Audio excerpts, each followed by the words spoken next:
अलबेले किस्सों की दास्तां के सिलसिले शुरू हुए, बनके कहानियां कहानियां। एक कहानी ऐसी भी। आज की कहानी है औरत एक पहेली। यात्रा के 10वें पड़ाव में एक नए शहर में पहुंचकर बुलाखीराम ने बाजार में देखा कि एक स्त्री हाथ में नंगी तलवार लिए एक व्यक्ति का पीछा कर रही थी और वो जान बचाने के लिए भागा जा रहा था। रात को बुलाखी ने गंगाराम से इस रहस्य को बताने का आग्रह किया तो गंगाराम ने उसे ये कहानी सुनाई। बुलाखीराम, गंगा तट पर बसे इस नगर में एक व्यापारी रहता था जिसका नाम है लक्ष्मीदत्त। अब से कुछ वर्ष पूर्व लक्ष्मीदत्त के पिता धर्मसेन ने उसका विवाह पटना निवासी अपने एक मित्र की बेटी जयावती के साथ कर दिया था। जयावती बेहद खूबसूरत थी। उसके पिता ने उसके विवाह में काफी दान दहेज भी दिया था। इस कारण जब धर्मसेन के घर में उसके बेटे की बहू बनकर आई तो सभी ने उसका दिल खोलकर स्वागत किया। वो घर की सबसे चहेती बहू बन गई। लक्ष्मीदत्त अपनी जया से बहुत प्यार करता था और उसकी हर इच्छा को पूरी करने के लिए सदैव तत्पर रहता था। संयोग से एक बार सेठ धर्मसेन जब गंगा में नौका विहार कर रहे थे, गंगा के भंवर में नौका फंस गई और भंवर में चक्कर लगाने लगी। इस विकट परिस्थिति से लक्ष्मीदत्त के माता पिता घबरा गए। घबराहट में नौका का किनारा उनके हाथ से छूट गया और वे दोनों गंगा की लहरों में समा गए। लक्ष्मीदत्त ने उनकी बहुत खोज करवाई किंतु उनका कहीं पता न लगा।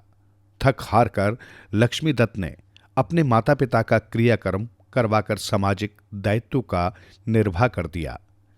पिता के मरने के बाद व्यापार का सारा भार लक्ष्मीदत्त के कंधों पर आ गया।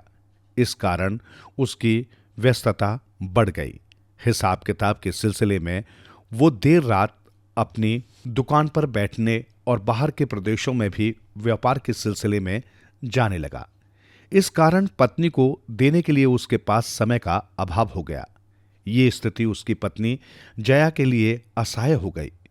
कहाँ तो अपने पति से उसका मिलन हर रोज होता था और अब ऐसी हालत हो गई कि 2-2 महीने के बाद जब लक्ष्मीदत्त अपने घर लौटता तो मात्र कुछ ही दिन घर पर ठहर पाता। व्यापार के सिलसिले में उसे फिर से यात्रा पर निकल जाना पड़ता था। जया प्रतिदिन उसके लौटने की प्रतीक्षा करती और रात को अकेली ही अपने बिस्तर पर मन मारकर सो जाती थी। बुलाखी जया जवान थी। उसकी भी कुछ उमंगें थी, कुछ अरमान थे। पति का सानिध्य पाने की लालसा उसके मन में हर समय विद्यमान रहती थी। अतः जब वो बहुत व्याकुल रहने लगी तो एक दिन उसके कदम लड़खड़ाने लगे और वो अपनी काम वासना को शांत करने का कोई उपाय सोचने लगी। संयोगवश एक दिन एक मनिहारा उसके पास चूड़ी बेचने के लिए आया। मनिहारा गबरू जवान था, हट्टा कट्टा शरीर, आंखों में सुरमा, सफेद कुर्ते पर काली बास्केट पहने उसने जया के मकान पर आकर चूड़ी बेचने के लिए आवाज लगाई तो जया नीचे उतर आई। मनिहारे का रूप पहली ही नजर में जया के मन में उतर गया और जब मनिहारे ने जया का कोमल हाथ अपने हाथ में लेकर ये पूछा, कैसे रंग की चूड़ी पहनाऊं सेठानी, तो बरबस ही जया के मुंह से निकल गया, जैसे रंग की चूड़ियां तुम्हें पसंद हो। बुलाखी उस दिन से कैसे उस मनिहारे और जया के बीच अवैध संबंध स्थापित हो गए, ये एक अलग कहानी है। फिलहाल इतना जान लो कि जया ने उस मनिहारे को अपने पति का स्थानपन बना लिया और उसी से अपनी वासना की पूर्ति करने लगी। पर पुरुष का सहवास पाकर अब उसके स्वभाव में परिवर्तन होने लगा। पति के सानिध्य को तरसती जया अब फूल की तरह खिली हुई रहने लगी। मनिहारा चूड़ी पहनाने के बहाने जब जया के घर के चक्कर लगाने लगा तो पड़ोसियों को उनके संबंधों पर संदेह होने लगा और दबी जुबान से ये चर्चा गलियों में फैलने लगी कि व्यापारी लक्ष्मीदत्त की पत्नी और मनिहारे के बीच अवैध संबंध पनपने लगे हैं। एक दिन लक्ष्मीदत्त 2 महीने के बाहरी प्रवास से घर लौटा। अपने साथ वो जया को देने के लिए ढेरों उपहार लाया था, लेकिन जया ने उन उपहारों की तरफ देखा तक नहीं।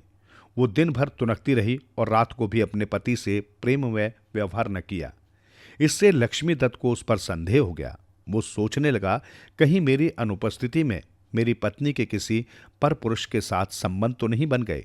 लेकिन उसने जुबान बंद ही रखी और जया के प्रति अपना व्यवहार पहले जैसे ही बनाए रखा। लगभग 2 हफ्ते तक घर में ठहरने के बाद एक दिन उसने अपनी पत्नी से कहा, प्रिय, मुझे अफसोस है कि मैं आजकल तुम्हारे लिए ज्यादा समय नहीं दे पाता हूं, पर करूं भी तो क्या, विवशता है, व्यापार के सिलसिले में बाहर जाना ही पड़ता है। तो क्या कल फिर बाहर जा रहे हो?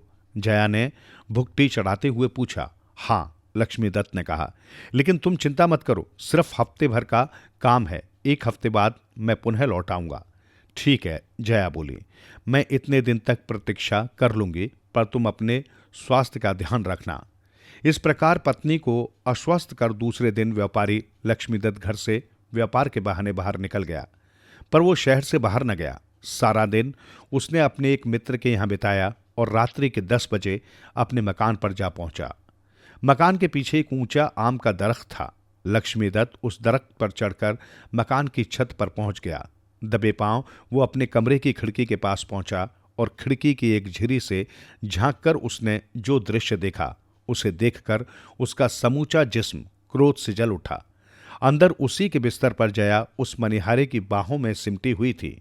दोनों वासना की तरंगों में डूबे हुए एक दूसरे में समा जाने के लिए आतुर हो रहे थे।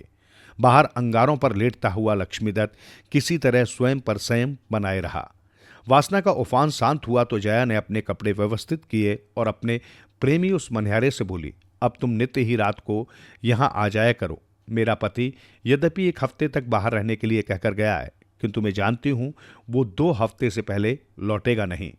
ये सुनकर मनिहारे ने कहा, देखो सेठानी, मेरे लिए यहां रोज आना बहुत मुश्किल है। मोहल्ले के लोग हमारे संबंधों पर संदेह करने लगे हैं। अतः हमारे लिए अब ये उचित है कि या तो हम अपने संबंधों को हमेशा के लिए समाप्त कर दें या फिर क्या, या फिर किसी प्रकार तुम्हारा पति रूपी कंटक सदैव के लिए हमारे मार्ग से हट जाए। मनिहारे ने कहा, दूसरा उपाय ही उचित होगा, जया ने कहा, लेकिन उस उपाय को अमली जामा कैसे पहनाया जाए, इस पर हम दोनों को ही विचार करना होगा। लक्ष्मीदत्त ज्यादा कुछ न सुन सका। उसने उसी क्षण निर्णय कर लिया, आज की रात ही आर पार लड़ाई होगी। इससे पहले कि ये दोनों मिलकर मुझे मार डालें, मुझे इन दोनों में से एक को या दोनों को ही समाप्त कर देना चाहिए। ऐसा विचार कर वो पेड़ के रास्ते से पुनः नीचे उतरा, अपनी दुकान पर पहुंचा और वहां से एक तेज धार वाला खंजर लेकर पुनः अपने मकान पर पहुंच गया। दर्द के रास्ते ही वो पुनः छत पर चढ़ा और उस खंजर की नोक से अपने कक्ष का दरवाजा धीरे से खोल लिया। तब उसने सोते हुए मनिहारे की गर्दन रेत डाली और दबे पांव अपने कक्ष से बाहर निकल आया। सुबह जब जया जागी तो उसने अपने प्रेमी को मरा हुआ पाया। ये देखकर वो घबरा गई। उसने सोचा कि यदि ये लाश उसके घर से बरामद हो गई तो निश्चय ही वही हत्यारी समझी जाएगी और इसका अर्थ होगा फांसी के फंदे पर झूल जाना। अतः बहुत सोच विचार कर उसने उस लाश से पीछा छुड़ाने का उपाय किया।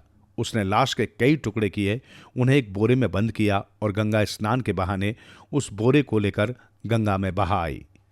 लक्ष्मीदत्त ने उस वृक्ष पर चढ़कर ये सारा माजरा अपनी आंखों से देखा। ये देखकर उसकी आंखों में चमक आ गई कि अंततः उसने अपने एक प्रतिद्वंदी से तो पीछा छुड़ा लिया था, अब उसकी बेवफा पत्नी की बारी थी। योजना अनुसार लक्ष्मीदत्त अपने घर वापस लौटा। अपने साथ पत्नी को देने के लिए वो छोटी बोरियों में बंद अनेक उपहार लाया था। उसने वो सारे उपहार अपने कक्ष के बाहर ही रख दिए। भोजन उपरांत जब पति पत्नी वार्तालाप करने को बैठे तो पत्नी ने पूछा, इस बार तो ऐसा लगता है कि मेरे लिए ढेर सारे उपहार लेकर आए हो। हाँ, लेकिन जल्दबाजी में उन्हें दरवाजे के पास ही छोड़ दिया। लक्ष्मीदत्त ने कहा, तुम ऐसा करो, एक एक करके सारे उपहार कमरे में ले आओ और बोरियां खोलकर उन्हें व्यवस्थित ढंग से सजा दो। लक्ष्मीदत्त की पत्नी ने बाहर जाकर एक बोरी उठाई, किंतु बोरी उससे उठी नहीं। इस पर वो बोल उठी, बोरी तो बहुत भारी है, मुझसे उठाई नहीं उठती। ये सुनकर लक्ष्मीदत्त के मुख से निकल गया, यह बोरी मनिहारी की लाश से तो ज्यादा भारी नहीं है जिसे तुम सुबह उठाकर गंगा नदी में बहा आई हो। ये सुनकर उसकी पत्नी सन्न सी रह गई। वो समझ गई कि उसका भांडा फूट गया है। उसके पति ने उसका मनिहारे के साथ प्रेम लाप अपनी आंखों से देख लिया है। अब ये अवश्य ही मुझको दंड दिलवाए बिना न मानेगा। अतः इससे पहले कि वो नगर कोतवाल को इस घटना की सूचना पहुंचाए, मुझे इसको समाप्त कर देना चाहिए। ऐसा विचार कर वो नीचे की और उस कक्ष की ओर भागी जिसमें वो तलवार रखी हुई थी जो कभी दूल्हा बनते समय लक्ष्मीदत्त ने पहनी थी। लक्ष्मीदत्त ने जब वस्तु स्थिति को समझा तो वो भी उसी कमरे की ओर भागा, किंतु जया उससे ज्यादा फुर्तीली निकली। उसने जल्दी से वो तलवार खूंटी से उतार ली और उसे म्यान से बाहर खींचकर लक्ष्मीदत्त की ओर लपकी। अपनी पत्नी को साक्षात रण चंडी बना देख लक्ष्मीदत्त अपने प्राण बचाने के लिए बाहर की ओर भाग छूटा। अब स्थिति ऐसी बन गई कि आगे आगे प्राण बचाने के लिए लक्ष्मीदत्त भाग रहा था और पीछे पीछे हाथ में तलवार लिए उसकी पत्नी जया उसका पीछा कर रही थी। कहानी का समापन करते हुए गंगाराम पटेल ने बुलाकी नाई से कहा, बुलाकी राम, आज तू जिस दृश्य को देखकर आया था वो दृश्य उसी समय का था। अब बता, तेरी जिज्ञासा शांत हुई या नहीं? हो गई पटेल जी, बुलाकी बोला। आप तो जैसे अंतर्यामी हैं, सारी कहानी का खाका मेरी आंखों के सामने ऐसे नाच उठा जैसे ये घटना मेरे सामने ही घटित हो। बस तो फिर अब सो जा, आगे कल भी यात्रा करनी है। ये कहकर गंगाराम ने आंखें मूंद ली। कुछ ही देर में बुलाकी राम नाई के भी खर्राटे वहां गूंजने लगे। रात बीतती रही।